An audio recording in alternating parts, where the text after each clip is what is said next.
네, 안녕하십니까. 이번 시간에는 법치행정의 원칙에 대해서 함께 살펴보는 시간을 갖도록 하겠습니다. 먼저 알기 쉬운 행정법에서 우리가 다뤘던 내용을 다시 한번 리마인드를 해보도록 하겠습니다. 법치행정의 원칙에 대한 이야기를 하기 전에 먼저 법치주의 원칙에 대한 이야기가 나와야 하겠죠. 법치행정의 원칙이라는 것은 무엇이라고 했나요? 법치행정의 원칙이라는 것은 법치주의 원칙이 행정 영역에 적용될 때 우리 이것을 법치행정의 원칙이다 이렇게 말을 한다고 했습니다. 따라서 우선은 법치주의 원칙이 무엇인지 여기에 대해서 살펴봐야 될 텐데요. 법치주의 원칙과 대비되는 개념이 무엇이었죠? 인치주의였습니다. 인치주의. 과거에는 절대 군주에게 입법권과 행정권 그리고 사법권이 모두 다 집중되어 있었습니다. 따라서 절대 군주는 무소불위의 권력을 가지고 있었는데요. 이런 시절을 우리가 인치주의 시대라고 합니다. 권력이 분립되어 있지 않던 시절이죠. 그러면 이 같은 시대를 우리가 인치주의 시대라고 한다면 지금 우리가 얘기하는 법치주의라는 것은 시민혁명 이후에 도입이 되게 됩니다. 입법권과 사법권, 행정권, 입법권과 행정권, 사법권이 분립되게 되고 의회가 제정한 법률에 의해서 지배를 받는 시절이 도래하게 되겠죠. 우리 이런 시대를 우리가 이제 법치주의 시대다 이렇게 말을 하게 됩니다. 당시에 우리 루이 14세가 짐이 곧 국가다 이렇게 참으로도 개탄스러운 말을 했다 이런 얘기들을 했었습니다. 그렇다면 법치주의 원칙에 대해서 우리가 한번 살펴보도록 할 텐데 인치주의라는 것은 사람에 의한 지배, 법치주의라는 것은 법에 의한 지배를 말하는 것입니다. 법치주의를 우리가 법치 국가 원리라고도 하는데요. 그러면 법치주의 원칙은 어떻게 이루어졌을까? 두 단계로 우리가 나눠서 살펴볼 수 있을 겁니다. 첫 번째는 형식적 법치주의에서 그리고 실질적 법치주의로 넘어오는 과정이 있었는데요. 특히나 19세기 독일에서는 형식적 법치주의 시대가 있었습니다. 형식적 법치주의라는 것은 무엇을 말하는 거냐면 우리 교재에서 법치행정의 원칙 파트를 보시게 되면 형식적 법치주의하고 실질적 법치주의를 계속해서 이렇게 비교를 해놓고 있습니다. 형식적 법치주의 시대에는 소크라테스가 이런 말을 했었죠. 악법도 법이다. 악법도 법이라고 봤던 것이 바로 형식적 법치주의 시대입니다. 이와 비교했을 때 실질적 법치주의라는 것은요, 정당한 법만이 법이다 이렇게 보는 것이 바로 실질적 법치주의라고 볼 수 있을 텐데, 그러면 형식적 법치주의는 무엇을 우위에 놓고 있는 것입니까? 입법부를 우위에 놓고 있는 것이죠. 무엇에 대해서 우위에 놓고 있는 것이요? 행정부에 대해서 우위에 놓고 있는 것이 바로 입법부입니다. 그래서 행정부에 대한 입법부의 우위를 인정하는 것이 바로 형식적 법치주의 시대다 이런 식으로 말을 할 수가 있을 것입니다. 악법이라고 할지라도 의회가 제정한 법률이라고 한다면 무조건 지키라는 것이 바로 형식적 법치주의였었죠. 그러나 이제 실질적 법치주의 시대로 오게 되면 어떤 제도가 도입되었을까요? 법률이 과연 헌법의 기본권 보장 정신에 부합하는 법률인 것인가 아닌가 이런 문제를 우리가 살펴보게 됩니다. 그래서 위헌 법률 심사 제도가 도입이 되는데 우리 헌법 107조 3항에 보시게 되면 위헌 법률 심판 제도에 대한 규정을 두고 있습니다. 107조 3항에 보시게 되면 위헌 법률 심판 제도를 두고 있습니다. 그러면 법률이 헌법에 위반되는지 여부는 어느 기관에서 심사를 할까요? 어느 기관에서 심사를 한다? 우리나라의 경우에 있어서는 헌법재판소에서 심사를 하죠. 그렇죠. 1988년도에 우리나라에 이제 헌법재판소가 설치가 되게 됩니다. 1988년도, 87년도에 만들어진 제6공화국 헌법에 의거해서 88년도부터 우리 이제 헌법재판소가 이렇게 만들어지게 되는데 이 헌법재판소가 만들어지기 전에는 대법원에서 이와 같은 위헌법률 심사권을 가지고 있었습니다. 그러면 법률이 헌법에 위반되는지에 대한 판단을 실질적 법치주의에서 한다면 이것은 무엇에 대한 무엇의 우위를 인정하고 있는 것일까요? 그렇죠. 입법부에 대한 사법부의 우위를 인정하는 것이 바로 실질적 법치주의다 이런 식으로 볼 수 있을 겁니다. 형식적 법치주의 시대에 어떤 문제가 있었기 때문에 2차 세계대전 이후에 실질적 법치주의로 넘어오는 것일까? 이것은 한마디로 표현을 한다면 합법적 불법국가 시대가 있었다라는 것인데요. 합법적 불법국가 어떤 걸 말하는 건가요? 시민혁명 이후에 절대군주가 단두대에서 처형을 당하면서 법치주의가 도입이 되었다고 했습니다. 그런데 그 시민혁명의 주체가 되었던 시민이 누구였느냐 하게 되면 바로 신흥 부르주아 계급, 자본가 계급들이었습니다. 이 자본가 계급들이 의회를 장악을 하게 되겠죠. 그래서 이 자본가 계급들은 노동자 계급, 프롤레타리아를 착취하고 부당노동 행위를 정당화시키는 법적 근거를 마련하게 됩니다. 그렇다면 이 자본가 계급에 의한 노동자에 대한 착취가 의회가 제정한 법률에 근거하게 되면 전혀 위반됨이 없는 합법적인 행동입니다. 하지만 그것은 분명히 헌법의 기본권 보장 정신에는 반하는 것이겠죠. 그래서 의회가 제정한 법률에는 부합한다. 합법적 국가고요. 그 다음 헌법에는 위반되는 것이다. 그래서 불법 국가입니다. 이와 같은 합법적 불법 국가 이 같은 문제는 참으로도 불편한 이야기이긴 한데 이것은 국가의 공권력 행사에 있어서도 마찬가지 문제가 될 수밖에 없습니다. 그래서 형식적 법치주의는 이제 막을 내리고 실질적 법치주의로 2차 세계대전 이후에 이렇게 넘어오게 됩니다. 그러면 지금까지 말씀드렸던 이 법치주의에 대한 논의를 법치 행정의 원칙에 대한 문제로 한번 넘어가 보도록 하겠습니다. 법치주의 원칙이라고 하게 되면 두 가지가 있다고 볼 수 있습니다. 법치주의 원칙. 법치주의 원칙은 두 가지로 나눠서 살펴볼 수 있는데, 한 가지는 법률 적합성 원칙이라고 하고, 한 가지를 우리가 법적 안정성 원칙이라고 합니다. 하나를 뭐라고 한다고요? 법률 적합성 원칙이라고 합니다. 법률 적합성 원칙.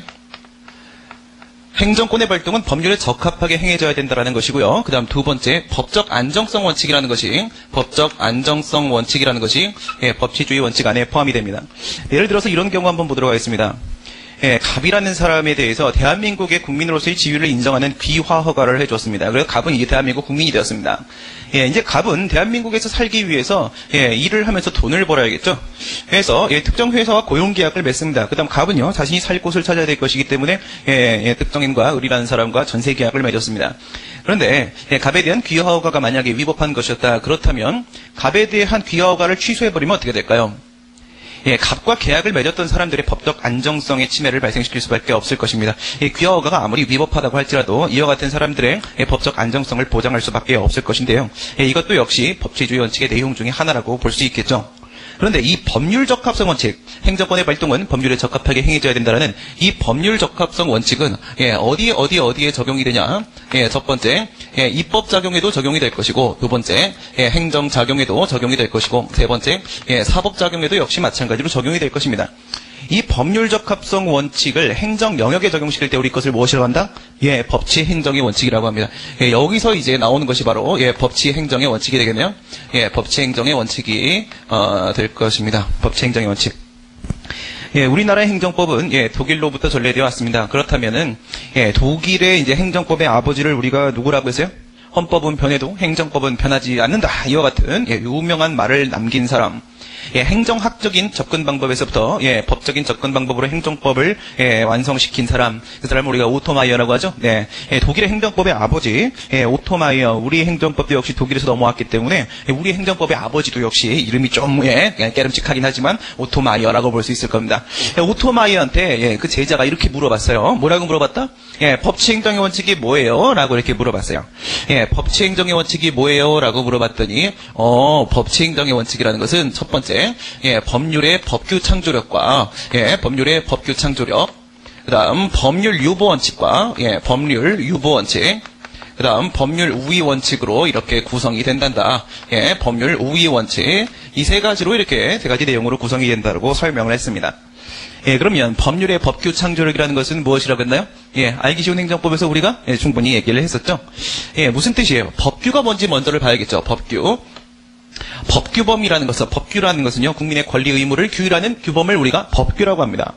국민의 권리 의무를 규율하고, 그리고 외부적 관계에서 그와 같은 구속력을 미치는 규범을 우리가 법규라고 하는데, 이 법규는 무엇을 가지고 만드는 것인가? 의회가 제정한 법률로서 만드는 것이다. 법률에 의해서 창조되는 것이다. 법규는 법률에 의해서 창조되는 것이다. 이게 바로 법률의 법규 창조력입니다. 법률 유보 원칙, 여기 법률 유보 원칙의 유보가 뭐라고 했어요? 법률 유보 원칙이라는 것은 법의 근거를 두어야 한다. 우리 이것을 법률 유보 원칙이라고 한다고 했습니다.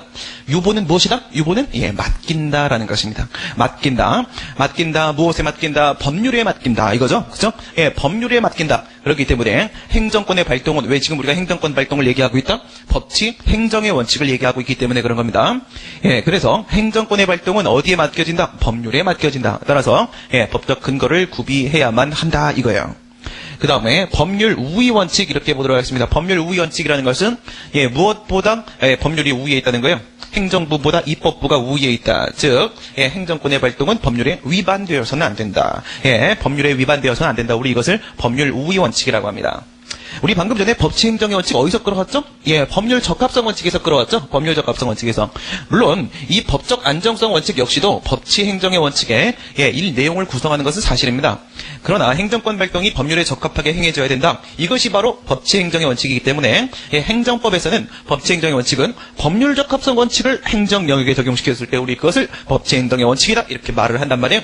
그렇다면 여기에 있는 법치행정의 원칙의 내용들도 역시 법률 적합성 원칙의 내용들 중에 하나겠죠. 그렇습니다. 그런데 법률 유보 원칙이라는 건 뭐예요? 법의 근거를 만들으라는 겁니다. 그렇죠? 법의 근거를 구비해 와라 라는 것이기 때문에 이것은 굉장히 적극적인 법률 적합성 원칙이라고 말할 수가 있겠네요. 법률 우위 원칙이라는 것은 상위 법률에 위반하지 마라. 즉 있는 법에는 위반하지 마라라는 것으로서 소극적 내용을 담고 있다는 점에서 소극적 법률 적합성 원칙이라고 합니다. 이 법률 요구 원칙을 우리가 뭐라고 한다? 적극적 법률 적합성 원칙이라고 한다. 적극적 법률 적합성 원칙이라고 한다. 그다음 법률 우위 원칙은 뭐다? 소극적 법률 적합성 원칙이라고 한다. 소극적 법률 적합성 원칙이라고 한다. 적극적이다 보니까 그 강도가 매우 세겠죠. 그러므로 이 법률 요구 원칙은 모든 행정 작용에 적용되는 거 아닙니다. 뭐라고요? 일정한 행정권 발동에만 적용되는 것이 바로 법률 유보 원칙이다 이거예요. 일정한 행정권 발동에만 적용되는 것이 법률 유보 원칙이다. 그렇다면 이 법률 유보 원칙에서는 어떤 문제가 생길 수가 있겠어요? 법률 유보 원칙에서는 어떤 경우에 법률 요구 원칙에 적용을 받는 것인가. 그래서 이 법률 요구 원칙에서는요, 그 법률 요구 원칙의 적용 영역, 적용 범위에 대한 문제가 발생할 수 있을 겁니다. 법률 우위 원칙이라는 것은요, 소극적인 내용을 담고 있다고 했죠. 그렇기 때문에 이건 뭐야? 얇고 넓게 적용됩니다. 그래서 모든 영역에, 모든 행정작용에 적용되는 것이 바로 법률 우위 원칙이에요. 여기서는 어떤 경우에 법률 우위 원칙에 적용을 받는지에 대한 문제는 생기지 않겠죠. 또 한 가지 이제 특징을 한번 생각을 해본다면은, 이 법치행정의 원칙은, 우리 시험에 나오지 않습니다. 나오지 않으니까 여러분들이 편하게 들으시면 돼요. 편하게. 그냥 루이 14세가 그랬었구나. 형식적 법체주의 하에서는 합법적 불법 국가가 만들어진 적이 있었구나. 그렇다면 근로자들은 참으로도 억울했었겠구나. 그래서 어떤 문제가 생겼다. 인간의 이성에, 그 법률을 만드는 의회를 구성하고 있는 의원들 있죠? 그 인간의 이성에 맞디기에는 뭔가 문제가 있구나. 이런 문제들 때문에 뭔가의 장치를 만들어야 되겠구나. 그래서 만든 것이 바로 뭐다? 위헌법률 심사 제도가 됐겠구나. 이런 것이 인정되는 것이 바로 실질적 법치주의를 말하는 것이구나. 이런 식으로 여러분들이 편하게 들어주시면 됩니다. 법률 우위 원칙과 법률 유보 원칙의 또 한 가지의 차이점을 본다면, 여러분, 법의 근거를 두어야 된다고 했습니다. 법의 근거를 둬야 된다. 그러면 법의 근거를 두고 있는지 안 두고 있는지 보려면 뭐가 필요하겠어요? 성문화되어 있는 법전이 필요하겠죠? 그래서 여기 법률 요구 원칙에서 얘기하는 이 법률이라는 것은 오직 무엇만 인정되는 것이다? 성문법만 인정이 되는 겁니다. 성문법만. 그렇다면 법률 우위 원칙이라는 것은요, 성문화되어 있는 법에만 위반되었을 때 위법 이렇게 말할 수 있는 것일까요? 그건 아니라는 겁니다. 불문법에 위반될 때도 위법 이렇게 말할 수 있어요. 아까 말씀드렸던 법적 안정성의 문제, 이건 뭐겠어요? 신뢰 보호의 문제를 포함하고 있었죠. 이 같은 문제들은 불문법에 위반돼서 위법 이렇게 될 수도 있단 말이죠. 그래서 법률 우위 원칙에서의 법률이라는 것은 무엇뿐만 아니라 물론 이제 성문법에 위반되면 안 되지만 그것뿐만 아니라 불문법에 위반되어서도 안 된다. 그래서 법률 우위 원칙의 법률에는 불문법도 포함되어 있다는 것 여러분들이 좀 기억을 해 놓으실 필요가 있겠습니다.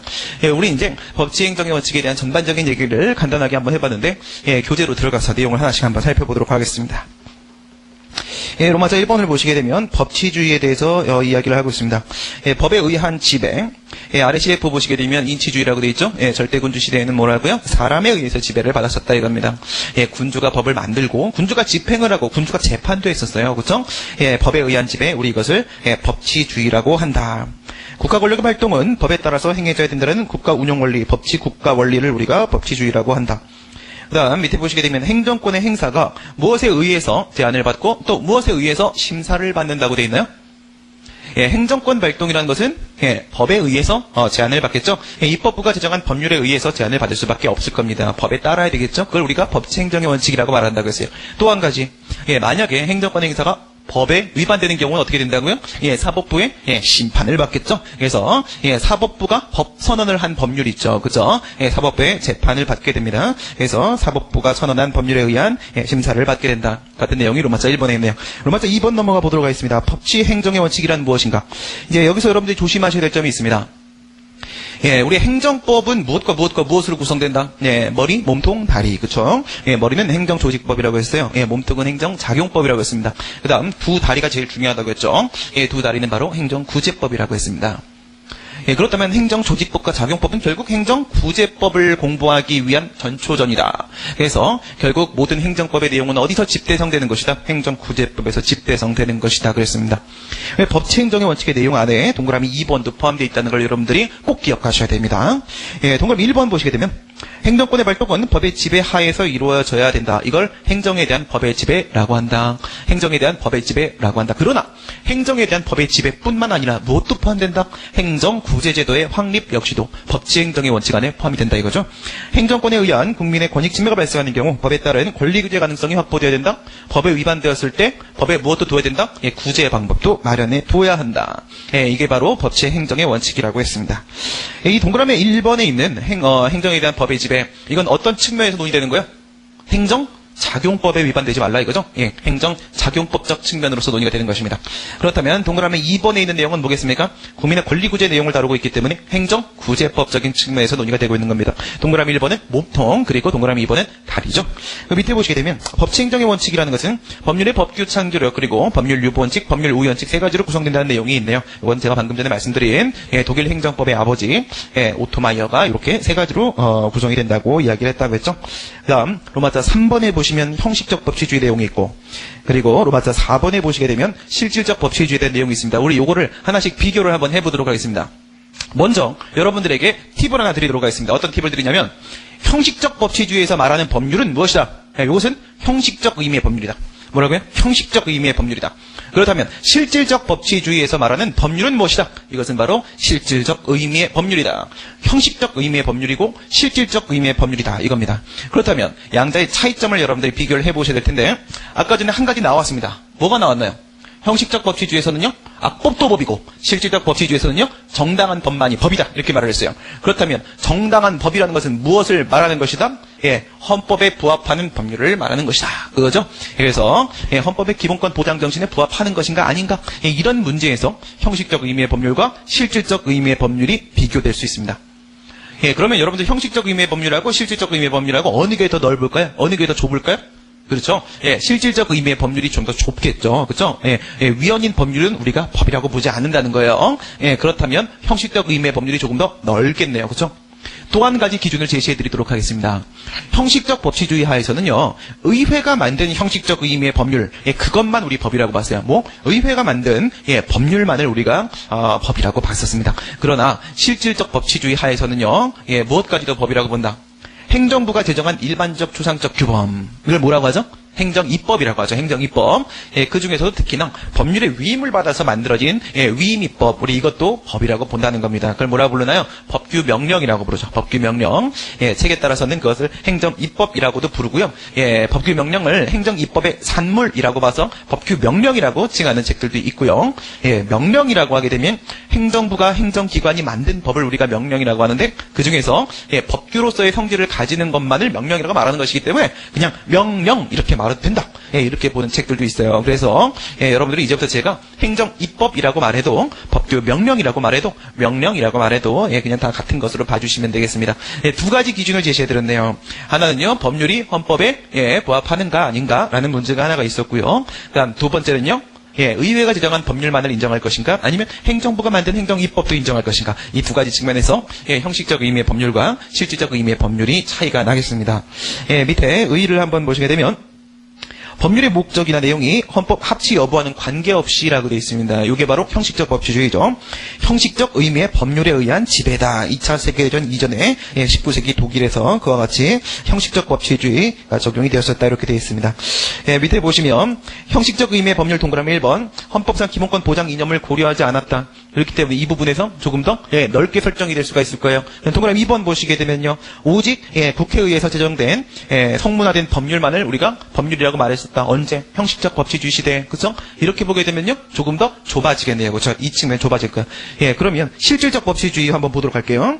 로마서 4번의 실질적 법치주의 1번 의의를 보시게 되면, 법률의 목적이나 내용이 뭐라고 되어 있습니까? 헌법상 기본권 보장념에 합치되는이라고 되어 있습니다. 합치되는, 그죠? 합치되는 무슨 법률? 실질적 의미의 법률의 지배라고 되어 있죠. 동그라미 1번, 2번 비교해 보시면 어떤 내용 나올지 예상이 가능하시겠죠? 동그라미 1번에서는요, 기본권 보장 이념을 고려했다라고 되어 있고요. 동그라미 2번은요, 광의의 법률로 되어 있습니다. 앞에서는 협의의 법률이었었죠? 여기서는 광의의 법률이죠. 광의라는 것은 무엇까지도 포함하는 것이다? 위임입법도 포함하는 것이다 이거예요.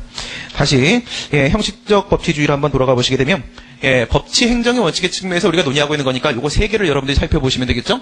법률의 법규 창조력, 법률 유보 원칙, 법률 우위 원칙, 이렇게 세 가지 우리가 살펴보도록 하겠습니다. 양가로 1번 보시게 되면 법률의 법규 창조력. 국민의 권리 의무를 규율하는 법규범은 이게 법규예요. 권리 의무를 규율하는 법. 옆에다 이렇게 써놓을까요? 대외적 구속력이라고 써놓으세요. 대외적 구속력이 인정되죠? 예, 이와 같은 법규는 오직 무엇이 의회가 제정한 형식적 의미의 법률로서만 만들어질 수 있다. 예, 이것이 바로 형식적 법치주의에서의 법률의 법규 창조력이었습니다. 그다음 로마따 4번에서요. 4번 내용 보시면 양가로 1번에 법률의 법규 창조력 내용이 있습니다. 두 개 또 비교해 보셔야겠죠. 국민의 권리 의무를 규율하는 법규범은 거의 밑줄 그시고요. 위임입법이 포함되어 있네요. 국회가 제정한 법률 및 위임입법에 의해서 창설될 수 있다. 이렇게 되어 있습니다. 그러면 형식적 법치주의에서는 무엇이 적용되고 있었어요? 절대적 국회 입법주의 원칙이 적용되고 있었습니다. 절대적이다 이겁니다. 그다음 여기서는요. 원칙적 국회 입법주의 원칙이 적용된다. 따라서 법률 말고 모두 인정된다. 법률이 위임을 한 위임입법도 인정될 수 있다. 그런 내용이 포함이 되어 있네요. 그 다음 법률 유보 원칙 보도록 하겠습니다. 양가로 2번에 형식적 법치주의에서의 법률 유보 원칙. 법률 유보 원칙이라는 것은요. 법의 법에 맡긴다라는 것이었습니다. 어디 근거를 둬야 된다고요? 형식적 법치주의에서는요.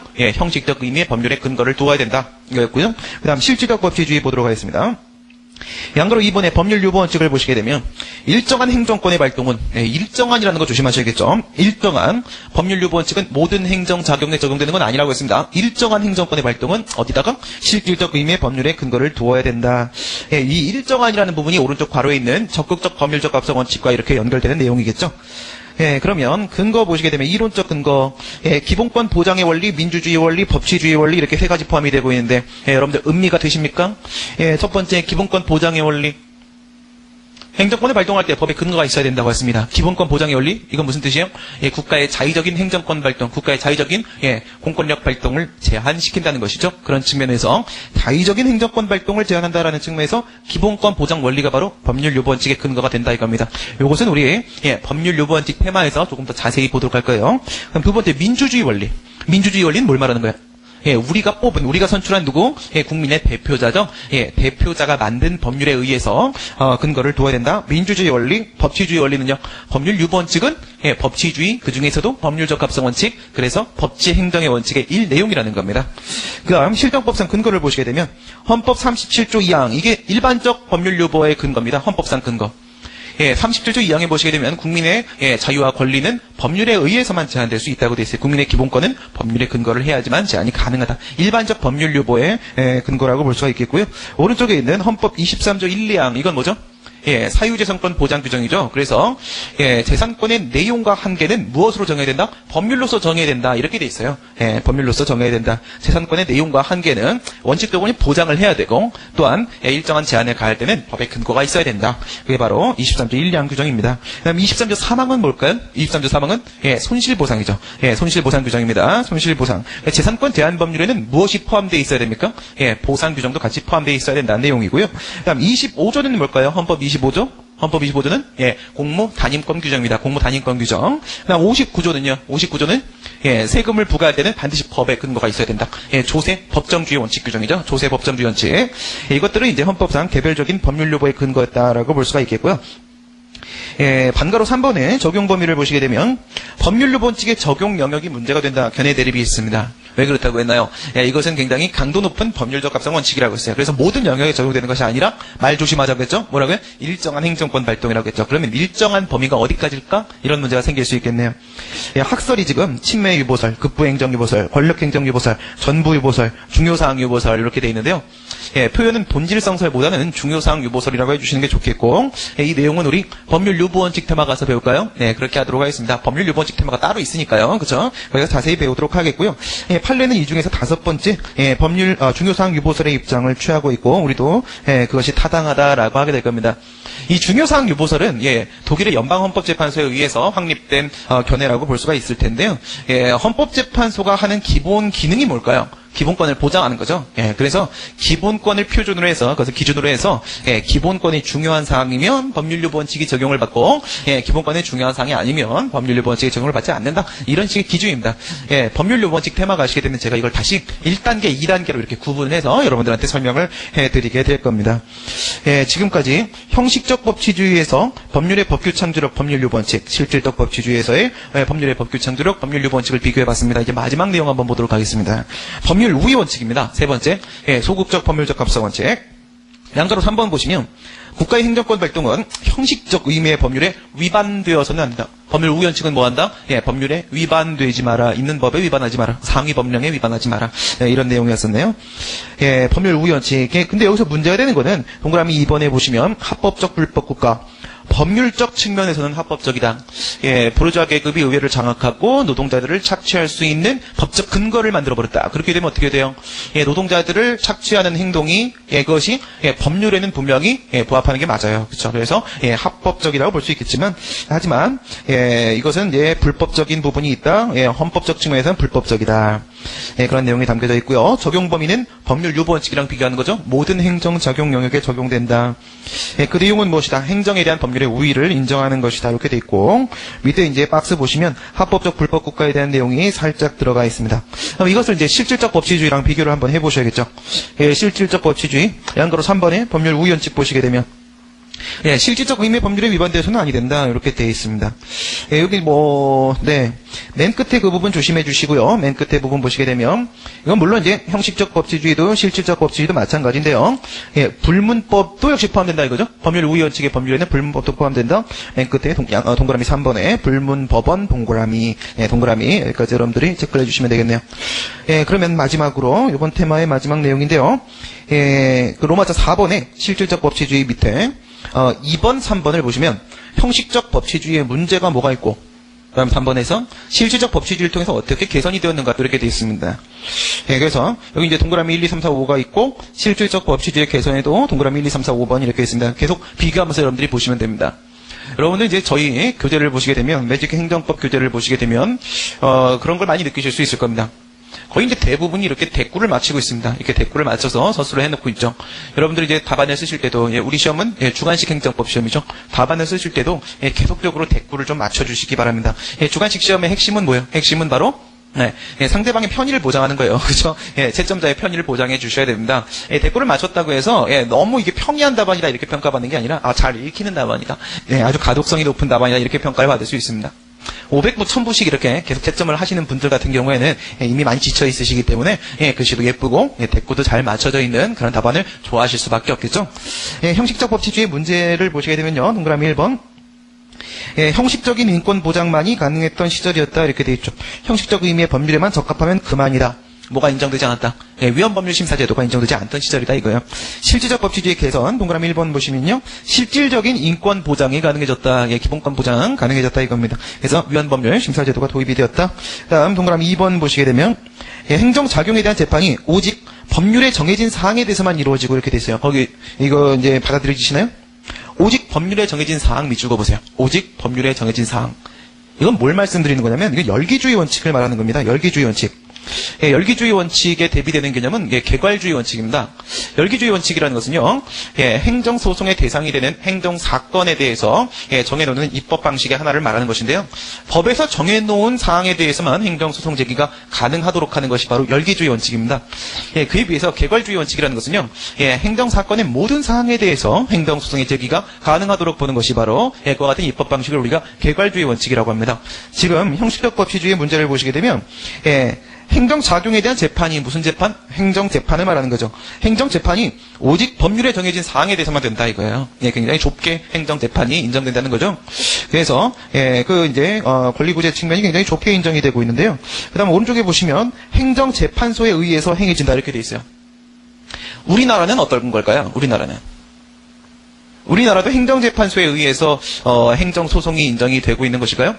헌법재판소는 1988년도에 우리나라에 이제 설치가 되었습니다. 예, 우리나라의 행정법원은 어디 있나요? 행정법원은 서초구에 하나 있죠. 서초구에 하나가 있는데 이 행정법원은 언제 만들어졌냐면 1998년도에 만들어졌습니다. 1998년도에 만들어지고 11개의 합의부와 그 다음에 7개 단독부로 이렇게 구성이 되어 있습니다. 그럼 이 행정법원은 행정재판소일까요? 예, 그렇다고 볼 수는 없는 겁니다. 행정재판소라는 것은 무엇이냐면 행정사건에 대한 재판을 일반 사법재판소가 사법법원에서 심사를 하지 않는다는 거예요. 그 얘기는 행정부 내에 행정재판소라는 것을 만듭니다. 그래서 행정권의 행사에 대한 사법부의 간섭, 개입을 배제시키는 겁니다. 행정재판소는 어디 설치된다고요? 사법부에 설치되는 것이 아니라 행정부에 설치된다는 것입니다. 그래서 행정권 발동에 대해서, 행정권 행사에 대해서 사법부의 개입이 배제된다는 것입니다. 그 얘기는 권력분리 원칙에 반하는 제도라고 볼 수가 있겠죠. 그런 측면에서 행정재판이 제대로 이루어진다고, 독립기관에 의해서 제대로 이루어진다고 볼 수가 없습니다.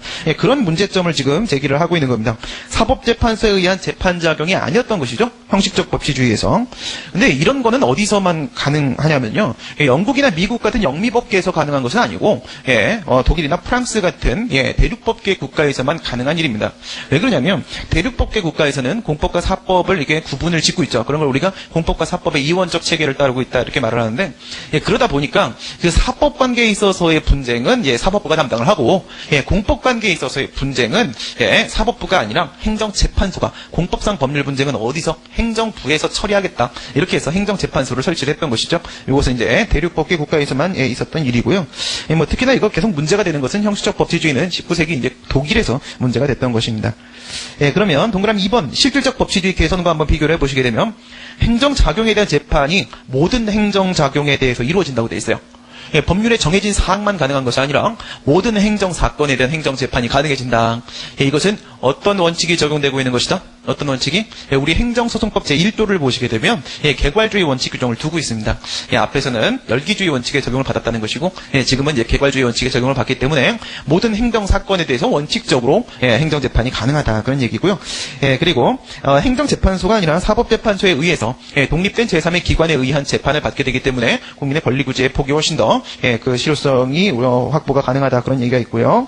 그 다음에 동그라미 3번 보시게 되면 국민의 자유와 재산에 직접적인 관계되지 않는 행정작용은 법률로부터 자유로운 영역이 인정이 된다, 이렇게 되어 있습니다. 근데 거기 이제 괄호에 보시게 되면 침해유보설이라고 되어 있죠. 침해유보설. 침해유보설이라는 것은 침익적 행정작용에 대해서만 법률요구 원칙에 적용을 받는다는 거예요. 이 말씀은 어떤 말일까요? 침익적 행정작용이 아닌 행정작용은 뭐라고요? 법률에 근거가 필요가 없다는 거죠. 법률 요번칙은 법에 근거를 두어야 한다, 이런 얘기였습니다. 그런데 침익적 행정작용이 아니라고 한다면 그것은 법에 근거 없이 무엇이 가능하다? 행정부의 자유로운 행동이 가능하다, 이겁니다. 그렇죠? 그래서 법률로부터 자유로운 영역이 넓게 인정이 되었던 시절이다, 이거죠. 그에 비해서 실질적 법치주의 보시게 되면 국민의 기본권의 중요한 사안과 관계되는 행정작용은 법에 근거를 둬야 된다, 법률의 구속을 받는다. 괄호에 보시게 되면 중요사항 유보설이라고 되어 있습니다.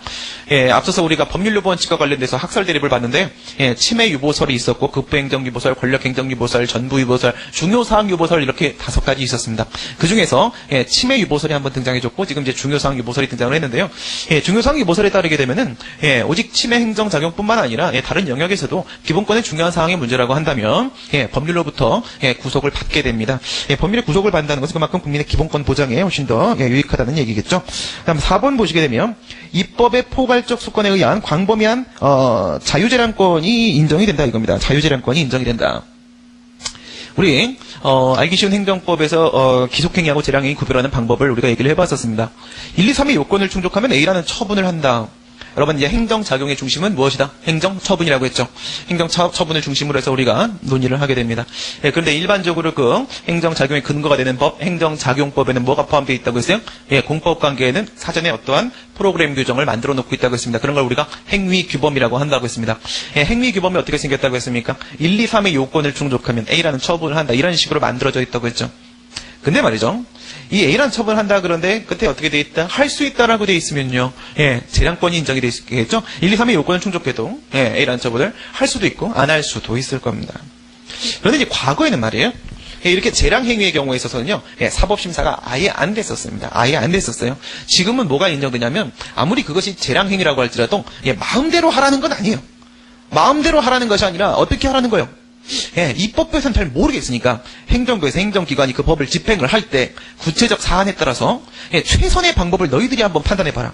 가장 최선의 방법이 무엇인지 너희들이 판단을 하라고 이렇게 재량권을 인정을 하는 겁니다. 근데 이와 같은 재량행위라고 할지라도 마음대로 하는 것이 아니기 때문에, 완전한 자유재량을 의미하는 것이 아니기 때문에, 무제한적인 재량권을 인정하는 것이 아니기 때문에 어떠한 한계가 있습니다. 한계가. 그 재량권의 한계를 일탈해버리게 되면 그것도 위법 이렇게 된단 말이에요. 이 한계가 예전엔 없었다는 거죠. 자유재량을 인정했던 시절이 있었다, 이겁니다. 그 한계를 설정하는 것을 우리가 뭐라고 한다? 무하자 재량행사 의무가 인정된다. 무하자 재량행사 청구권이 인정된다. 하자 없는 재량권 행사를 요구할 수 있는 권리, 국가는 예, 하자 없는 재량권 행사를 해야 되는 의무, 이게 인정이 된다 이거죠. 예, 예전엔 그게 인정이 안 됐었어요. 근데 여러분, 이제 대부분의 행정작용은 90%가 재량행위입니다. 근데 과거에는 재량행위에서는요, 위법성이 발견될 수 없다고 봤었단 말이죠. 그만큼 이제 국민의 권익보호에 있어서 문제가 있었다는 얘기예요. 실질적 법치주의 개선에서 4번을 보시게 되면 재량권도 일정한 한계를 가지게 된다. 이런 측면에서 행정구제제도가 어느 정도 확대될 수 있었다. 그런 얘기가 있네요. 무하자 재량사청권이 인정되었다는 얘기죠. 마지막으로 동그라미 5번 보시게 되면 우리 이제 국민의 권리구제수단이라고 하게 되면 행정상 권리구제수단이라고 하게 되면 두 가지가 있었습니다. 행정구제법은 다리죠. 다리, 두 개의 다리로 구성이 되어 있어요. 왼쪽 다리, 오른쪽 다리. 왼쪽 다리를 우리가 1차적 권리구제수단이라고 했었고, 오른쪽 다리를 우리가 2차적 권리구제수단이라고 했었습니다. 1차적 권리구제수단은 위법한 행정작용을 제거시키는 거죠. 제거, 시정시키는 걸 말합니다. 그리고 2차적 권리구제수단은요, 돈으로 이렇게 대신하는 거예요. 손해를 전보시키는 방법을 말하는 것이죠. 그런데 2차적 권리구제수단 중에서 손해배상이라는 것이 있었습니다. 근데 과거에는 뭐가 인정이 안 됐었다? 과거에는 행정상 손해배상이 인정이 안 됐었습니다. 이걸 뭐라고 부릅니까? 국가 무책임사상이라고 부른다고 했죠. 참으로 무책임합니다. 그렇죠? 자기가 위법한 행동을 하고도요, 도의적인 책임도 안 지려고 듭니다. 그 책임을 다 누구에게 맡겨버려요? 전부 다 공무원한테 맡겨버립니다. 국가는 뒤로 빠져요. 좀 치사하죠? 그런데 지금은 어떻게? 지금은 국가 책임을 인정을 하고 있다. 행정상 손해배상 제도가 도입이 되었다. 이 부분도 역시 재량행위와 마찬가지로 행정구제제도가 그만큼 확대된 측면이라고 이렇게 볼 수가 있겠네요. 지금까지 법치행정의 원칙 테마에 대해서 같이 살펴보았습니다. 수고들 많이 했습니다. 수고하셨습니다.